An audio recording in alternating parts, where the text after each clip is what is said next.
Hey all you Slashaholics, welcome to Slash Sisters. I am Slash Sister Jen. That is a lot of S's. Yeah. You always say that. I keep telling you. I tried to take that first line from you, but yeah, it is hard to say. And well, if she's Slash Sister Jen, that makes me Slash Sister Hallie. And we want to welcome you back to our brand of horror movie reviews by true horror movie fans. That's us. Yeah, and, you know, if you're new here, welcome! We do fun horror stuff here, and, you know, if you like all the horror things that we like, we suggest that you slash that subscribe button so you keep up to date with all of our silly shenanigans and bring the horror straight to you. Do it. Do it now. Right now. Did? Okay. Okay, cool. We also have a store that we want to tell you about because we make shirts. Yes, well, we do. I design shirts. She designs all our t-shirts, and she has made some really, really rad ones. Yeah, I just dropped, we just published it, Stay Spooky, which is a Pride-themed spooky Halloween shirt. Yes, we love it. So, get a chance, go check that out, and check out the rest of our stuff where we have merch and everything there. And if you use this code right here, you can save 10%. So go ahead and on your order. Yeah, go ahead and visit our Etsy store and check out all the cool stuff we've got. Absolutely. Today we're going to be diving into some pretty dark subject matter. A movie that tells the story of the birth of the Antichrist. Yes. And all the crazy happenings surrounding said child. Yeah. And all the while, this movie takes place in 1976, baby. 666. She chose to represent with Wednesday. I chose to represent with Ghost because, I mean, like, welcome to year zero, baby. This is literally like this is the story of year zero. This movie is incredibly I mean, it's a masterpiece. Honestly, it really is. Before we even get into the movie itself, I want to take just a second because this I found this very interesting, and I know we know a lot of it, but I don't know if the fans know a lot about this stuff here. So I'm just going to read this little insert from the DVD because there was an alleged curse that surrounded this film during not only its production but after its release and everything like that. Yes, yes. Gotta get my right light here. The Curse of the Omen. When producer Harvey Bernard was considering the concept of the coming of the Antichrist embodied in the form of an innocent-looking little boy, he was warned from advertising executive Bob Munger that the devil didn't want to make the picture. This is a quote from the Los Angeles Times from 2001. In fact, Munger predicted that they would have problems on the set and to prepare for inexplicable strange happenings, and sure enough, there were so many things that went wrong. Quite a few, yes. So many strange occurrences during the filming of the movie that they were described as part of the Omen curse. This is also taken from a quote from the 2001 Los Angeles Times interview. Yeah, I know they've done multiple documentaries specifically about the curse and different things that happen. Yes, they have. 2 days after arriving in London to begin filming, director Richard Donner, that's right, Richard Donner directed this. He executive produced our last movie, The Lost Boys, and this was actually known for The Goonies. This was his first. This was his directorial debut. He had done TV, directed on TV, but this was his first feature-length film. So he narrowly escaped death after being hit by a car. This is from a quote in 1976 from the New York. A day after filming the eerie baboon sequence at the London Zoo, the head trainer for the animal center was mauled to death by one of the zoo's big cats. This is also taken from the Los Angeles Times 2001. I read about that earlier today, actually. The Omen special effects man, while driving in Belgium, was in a tragic car accident with a truck that beheaded his girlfriend. Also from the 2001 Los Angeles Times. On the first day of shooting, the usually calm and well-mannered child actor, Harvey Stevens, lashed out at director Richard Donner, hitting him and splitting his lip. Stevens then butted into the cameraman, causing him to fall down. And this just keeps going on. This is terrible. This is just like a list of different things. There's even more than this. Oh, there's way more than this. Gregory Peck was on his way to the London shoot when his plane was inexplicably struck by lightning. And mind you, it happened 2 more fucking times. Not just to him either. Not to him, no. Yeah. Then, when producer Harvey Bernard arrived in Rome to shoot the Italian sequences, the top of the Hardin's Arch, which was next door to his hotel, was also struck by lightning. Yeah. And then, the scariest strike of them all happened during a U.S.-bound flight on which Donner and Bernard were both on there with the film. Yeah.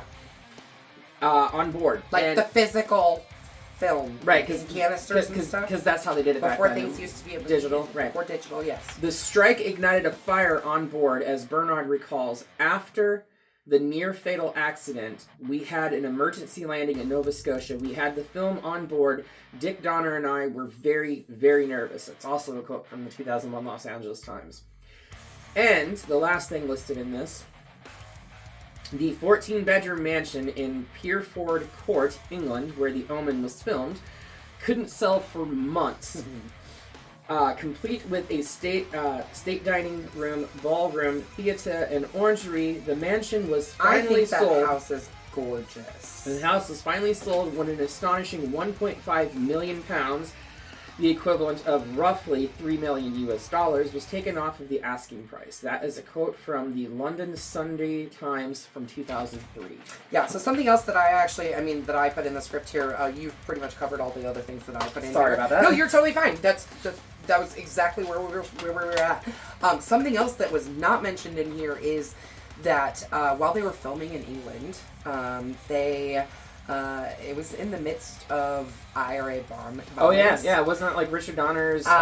They had a whole crew of people eating at a restaurant that was bombed by the IRA. An hour later by the IRA, and 6 people were killed. Mm-hmm. So they like narrowly missed being bombed to death. So yeah, there was so many instances of crazy things happening. Just absolutely insane. And if you're a superstitious person or a religious person, you might say God didn't want this movie to be made.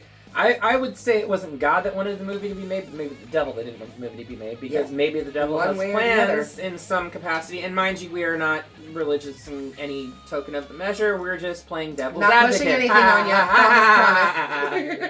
Promise. Devil's advocate.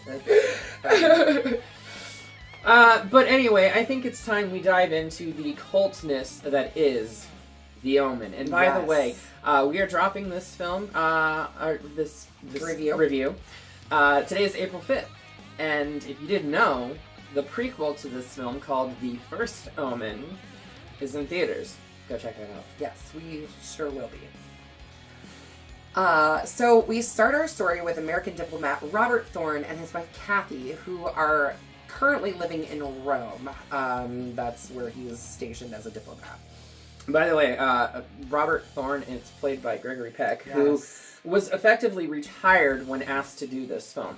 Yeah. But he decided to do it for some inexplicable reason, and it effectively, kind of revitalized him a little bit and gave credence to the film, because this being Richard Donner's first film, it was a lower budget film. There really wasn't any other big names. He was the biggest name attached to the film. Yeah. So, Kathy gives birth to a boy who Robert is told died immediately. Hospital chaplain Father Spoleto, is that how you pronounce it? I think so. Spoleto? Spoleto? I mean, it's Italian. Sounds right to me. Pleads with Robert to secretly adopt another baby whose mother just died in childbirth. That is the story of the First Omen. Yes, right. It's literally like Damien's birth. Okay. So, Robert does actually decide to adopt the baby, but doesn't tell Kathy that their biological baby died. Just basically allowed her to believe. Let's just gloss over that fact right there. So he knew that this was not their baby, but she had no idea. Robert is appointed ambassador to the United Kingdom in London. The family moves into a large home in England and begins to settle into their new roles. We kind of flash forward a bit. Yeah, we get a bit of a time jump. Yeah, so they kind of do show him maybe 1976. probably 2 or 3 years old when they're walking along that pond and whatever, and he kind of disappears from their view and they find him. But then we do pretty much flash forward to the movie starts, I mean, we do get a time card at the beginning that It says says 1976. June 6th, 1976 at 6 a.m. So, we do start the story with a 666. Why not? The number of the beast. I mean, the remake was released on June 6, 2006. I know. I saw that. You couldn't ask for better marketing for that. I know. And it was literally like a shot-for-shot remake of this. There really wasn't unfortunately. anything. But, I mean, it was good, though. Yeah, it was good. The actors were great in it. Great. The next scene we are treated to is the kick-off to the doom and destruction that is prevalent throughout this entire film. It starts with a very lavish birthday party, which that's how Doom. Like that's how Doom. 5-year-old's birthday party was like. That was. They had. I mean, I know they got money there. I mean, they had like dignitaries there. I mean, they had a freaking carousel. They had like bounce houses and shit. I mean, trampolines everywhere. It must pay to be an ambassador. Must be. A Rottweiler kind of like shows up at the party, like just chilling there. Hey, what's up? And appears to kind of communicate in a way with Damien's nanny. Like, they kind of have a little stare-off. And before we know it, the nanny is standing outside of a window on the top floor of the home, and she shouts, "Look at me, Damien! It's all for you, Damien!" To which she promptly jumps and unalives herself. Mm-hmm. Yes. Crashing into the window below her, which right. is... I mean, like, there's like a maid or something in the room where she comes crashing in. She screams, like all the kids scream. It's from what I understand on set, that was a very jarring scene to I can to film. only imagine.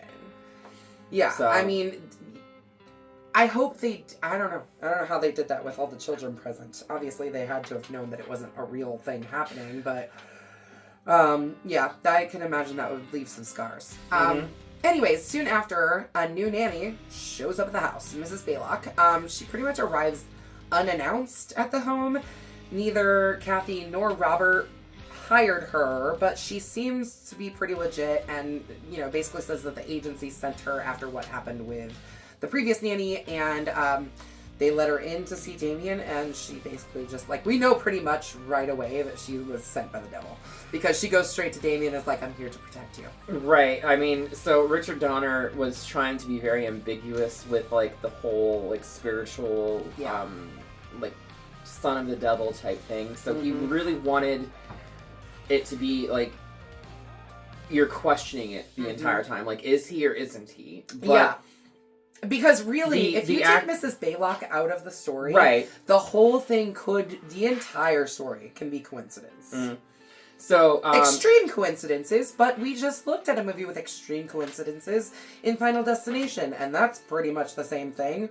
Just weird extreme coincidences that happen. I mean, they're not obviously not as extreme in the Omen, but but they could be blown off as the actress that was playing Mrs. Baylock just did such a wonderful performance that Richard Donner didn't have the heart to take away her scenes. They wanted to keep her in. So they wanted to keep her in. Yeah. Damien quickly turns into a problem child. Yeah. In the worst way. Yeah. When the family leaves to go to a wedding at a church, Damien has a violent outbreak, forcing the family to go home instead of entering the church. Aha! A coup. Yeah. Later, Kathy takes Damien to a safari park, and literally the animals freak the fuck out. This is the infamous baboon scene. Oh my gosh. The baboons are all over the freaking car. I mean, they literally did. I guess I was reading something earlier. They initially they brought a baby baboon into the car, trying to get the baboons outside to freak out, and they did nothing. Yeah, I remember. Then they took its that. leader and put it in the back of the car, and that's what made them freak out. They freaked out because they were like, no, that's our alpha. You can't take him. And so that's what created the massive freak out of, excuse me, I had something in my mouth. The massive freak out of all the baboons, which is, it is right. crazy. It's a nuts scene. A priest named Father Brennan shows up at Robert's office attempting to warn him about Damien's origins, hinting that he is not human and insisting Robert take communion in order to combat the evil. Yeah. Pretty interesting. Meanwhile, throughout the story, we've kind of seen this photographer who has just kind of popped up randomly. He's taking pictures. He's taking pictures of the priest as the priest showed up. He took Played by pictures of the David nanny. Warner. He's yes, a wonderful David Warner actor. is so incredible. I really love this character. This character in this movie is he's really what projects the whole story through. He is very much a plot device that keeps the story 100%. moving. Anyways, he's been photographing the Thorne family, and he begins to notice some strange kind of anomalies on the photos as he's developing them. First with the priest, and then he also notices it with the nanny.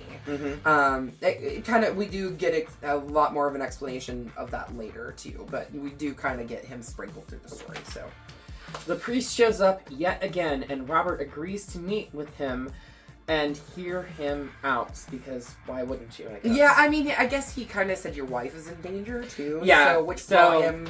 I mean, that's what spurred him. Not the fact that your son's the Antichrist, but your wife's in danger. Yeah, as if he doesn't know that, he knows that's not his child. He's the only only one who knows that it's not remember. his child. You should remember. You know? Anyways, when they meet, he tells Robert that Damien is the son of Satan, and that he was there when the baby was born. Which is, yeah. To quote a comedy movie from the 90s, "Evil spawn of Satan." He also tells Robert that Kathy is pregnant and that Damien will try to kill the unborn baby, and ultimately his parents too. Yeah. Immediately after that, a storm begins brewing, and it's very clear that the elements are attacking It's the father. very clear it's a supernatural storm. Very much so. Father Brennan tries to seek shelter in a church, the same church that they were supposed to be going to the wedding at, that they didn't go to. And a lightning rod falls from the roof of the church and pierces straight through his body, leaving him standing dead, impaled. Okay, while this is a very cool scene, It is. he had plenty of time to avoid that damn Absolutely. He looked straight up at it as it was falling on him. He could thing. have just He looks straight up at it and he's like, no! Also, every time I see that scene, it makes me think of Hot Fuzz. oh. When he falls and impales himself and it goes through. It just every time. I love Hot Fuzz. What a great film. Yeah. It's too bad it's not a horror film. It really is. It isn't. We could do Shaun of the Dead someday though. It's technically not a horror film either, but whatever. It can be. I mean, Shaun of the Dead is one of my favorite films too. Mine too. When Robert gets home, Kathy tells him that she is pregnant. Oh, dun, dun, dun. Yeah. Oh, what? While you went dun dun dun, can we just talk about the score for this for just a second? It is creepy as. It is creepy as hell. It actually did win an Oscar. It is the only thing that was nominated from this film. And the composer was refusing to go to the Academy Awards that year because he hadn't won anything and he got tired of disappointment. Richard Donner convinced him to go. Anyway. And it's the only time he's won an Yep, Oscar. only time he's ever won an Oscar. And deservedly so, because the score for this is so creepy. It creates so much dun, dun, dun, where you're just oh my gosh, what's gonna happen? Yeah. She's pregnant. So she's pregnant and she wants to have an abortion. He refuses, not wanting the priest to be right. Yeah, which, I guess that makes sense. So he's basically at this point thinking that if the baby lives, that prophecy that the priest foretold couldn't come true. Exactly. The next day, while Kathy is watering plants in the hallway, Damien comes riding his ass out on a tricycle and knocks her off of the balcony, where she falls and is very seriously injured, which makes her miscarry the baby. I'm sorry, who the fuck hangs plants on a second-story balcony that high? Yeah. She was asking for trouble, for sure. I did read something about how they shot this scene. They actually did it where she was upright. So she was wasn't on the actually floor, falling, and they had her on a gimbal moving her towards the wall, right, instead of to the floor because originally they had talked about doing it very similar to the way that Ellen Burstyn was thrown across the room in The Exorcist. And Richard Donner didn't want to hurt the very actress. terribly. Yeah, So yeah. So they came up with like a creative way to film that and kept everyone safe, which that's the way that filmmaking should be. Coincidentally, too, the goldfish that are in the bowl are not actual goldfish because Richard Donner didn't want to risk potentially killing any live creatures. Yep. So they took dead sardines and painted them orange. Painted them orange. I read that earlier. Yeah, that's so funny. The photographer calls up Robert and tells him he has some things he needs to show him. And when they get together, right? And when he get together, he shows him the strange photos of the priest, and the nanny, both of which had shadows in the picture that predicted their deaths. Yeah, the priest had like a line that it actually perfectly lined up with the way that the it was interesting too because the older the photograph was, the more further the line and fainter the line was from the priest. Yeah. And the closer to his death, the more prominent it became. Yeah. And then he does show him a picture of himself where he had happened to catch like a glimpse of himself in a mirror, like in a photograph, and there was a line across his head, which is an ominous bit of prediction. Mm-hmm. A little bit crazy. But he shows Robert all of these news clippings and biblical passages, stuff that suggests the coming of an Antichrist. Jennings and Robert go to Rome to investigate Damien's birth. They learn that a fire destroyed the hospital, including Kathy's maternity records, and killed the staff on duty. Surprisingly enough, it was like the only thing that was destroyed was like the adoption. Yeah, it was like he even says like it was like the records room was destroyed and the maternity ward was destroyed. Is right. Yeah, the only survivor was Father Spoleto. Spoleto. The one that convinced Robert to adopt Damien. So coincidence? I think not. Nope. They find him in a monastery, severely burned, mute, blind in one eye, and partially paralyzed. Talk about getting fucked up. Yeah, well, look what he did. He scribbles out the name of the cemetery where Damien's biological mother is buried. Yeah. So they go to the cemetery, and they find that where the mother should be, there is an animal carcass. Mm-hmm. And in the grave next to it is a baby's body whose skull had been bashed in. Yep. Which, you know what? Fuck that priest. I'm not saying he didn't deserve what he got, but he got fucked up. That's all I'm saying. Somebody bashed in a baby's head to allow the Antichrist to be taken by someone else. Like that.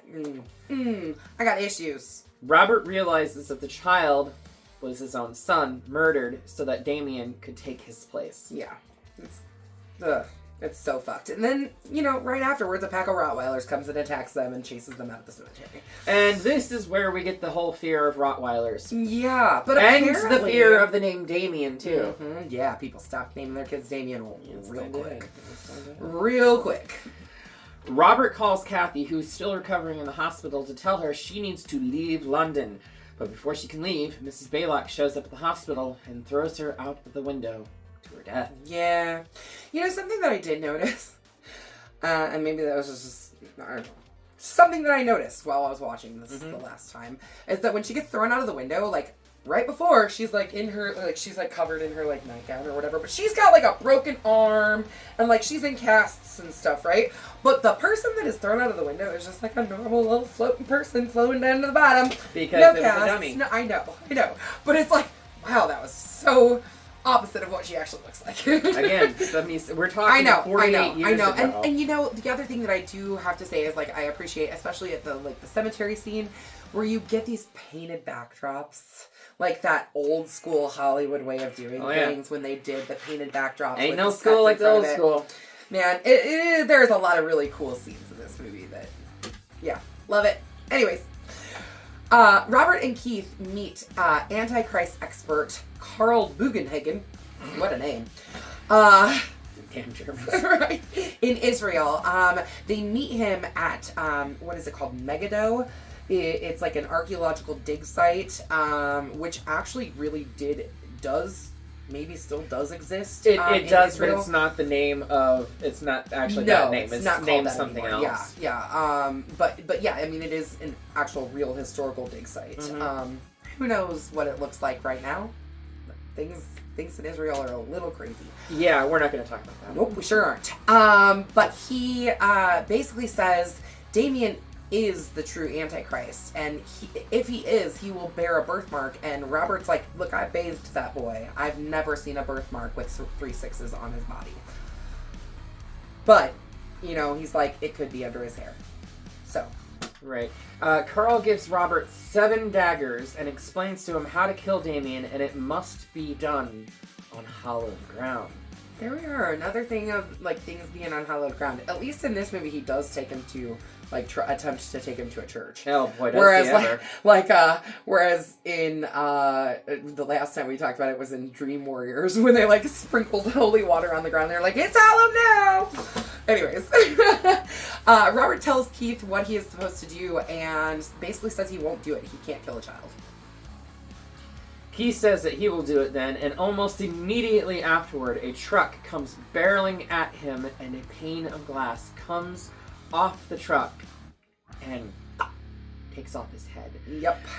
This scene is so cool. By the way, Richard Donner wanted that scene to go on as long as it did, because he wanted people to close their eyes when it happened, but then when they open their eyes, they're still seeing the head spin in the air. And if you pay close attention, that is not blood that you see. Yeah, there's actually very little blood in this movie. It is wine from a bottle of wine in the building that the plane crashed into. Huh. Yeah, they intentionally didn't want to make this movie gory. There's obviously a lot of pretty horrific deaths in this movie. Yeah. But there's really not a lot of blood or gore in the movie. Yeah, so... But, interesting little tidbit. Keith's photograph kind of predicted his little demise there with that whole line coming right at his neck. Across his neck, yeah. Robert returns home now knowing that he has to kill Damien. And he creeps into Damien's room. After he locks up the hellhound down in a basement of some sort, But yeah, he locks up the dog. And creeps in. Mrs. Baylock doesn't hear him, at least when he first comes in, and he starts cutting Damien's hair off, and he does find a 666 birthmark in his hair, confirming that Damien is the Antichrist. Robert is attacked by Mrs. Baylock, but ends up stabbing her to death, grabbing Damien and leaving the house to head to a church to attempt to kill Damien. That's his intentions, at least. Yep. His erratic driving immediately draws the attention of the police. Oh, yeah. Resulting in a chase of many different police officers chasing after him. All of them leading to the church where Robert drags a screaming Damien, which honestly, hearing the way that he's like, "Daddy, no, please, Daddy, no!" I can't imagine. I really can't. Even knowing that wasn't your biological child, he raised that boy for 5 years. Yeah. Maybe he wasn't super duper involved with his life. Obviously, they had nannies and things like that. But, he treated that child as if he was his own for 5 years. I can't imagine being in that position. However, before Robert can deal the death blow to Damien, he is promptly dropped by the police officers because of the erratic driving, the fact that he's brandishing a knife over a child. Yeah. So yeah, they drop him. Yeah. Like a bad habit. Mm-hmm. Yes. The next scene is a double funeral for both Kathy and Robert, and it is being attended by the President of the United States and the First Lady. And as the camera pans out, you see that Damien is standing with the President and First Lady. Damien smiles a very creepy smile, signaling really cute. signaling that the evil has won. And Richard Donner actually did not want him to smile at all. So he told him that if you smile, if you laugh, I won't be your friend anymore. Yep. He was like, "Don't you dare smile." don't do it.